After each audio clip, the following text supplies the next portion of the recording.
Isang gabing punong-puno ng pagpupuri sa Panginoon ang nangyari sa amin ng araw na to. Ang dami rin naming bagong bisita, katulad na lang nitong si Adam Alejo. At nang mag-umpisa nga kami, icebreaker muna. Sumayaw muna tayo syempre para mas gising yung diwa namin habang nakikinig. And truly, God is faithful kasi pinupuno niya yung bahay na to ng mga anak niya. Again, ang gaganda naman ng t-shirt ng mga tao dito kasi ang daming nagtatanong kung available pa ba tong May Abba Told Me. Magre-restock tayo pero hindi pa ngayon. Abang-abang na lang. At paunahan na lang once lumabas na ulit. Anyway, bago natin ituloy to, meron muna akong gustong i-share sa inyo. Sabi sa Romans 2 verse 1, "You may think you can condemn such people, but you are just as bad, and you have no excuse.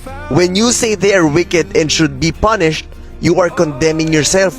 For you who judge others do this very same thing." This verse clearly shows that no one is righteous, that no one is holier than the other. Lahat tayo mali, lahat tayo makasalanan, lahat tayo madumi. And that we should always humble ourselves because we are nothing. Wala naman talaga tayo. Sino ka ba? Sino ba ako? It's only through the power of our Lord Jesus Christ that we are saved. This verse also shows that we should be compassionate towards the others. Pwedeng mas nagbabasa ka ngayon ng Bible, pwedeng mas nag-church ka ngayon, at dahil doon, ang tingin mo na sa mga tao, tumatakbo sa isip mo, makasalanan kayo. Hello, wag mo sabihin yan dahil ikaw din yung tinutukoy mo. Do not be self-righteous. Humble yourself down. Kasi yung sinasabihan mo na yan, baka pag nag-umpisa yan sa journey niya with the Lord, magulat ka. Ang lalim niya pala. Let's guide people with love, with compassion, with care. Sundan natin yung yapak ng tagapagligtas natin. Sino ba yon? Walang iba kung hindi si Jesus Christ. He died for you when you are still a sinner. Makasalanan ka, pero namatay siya para sa'yo. Ngayon, kung nakikita mo yung mga tao sa paligid mo na wala pa kay Lord at tuloy-tuloy sa kasalanan, pray for them. Have compassion for them. Gabayan mo ng merong pagmamahal,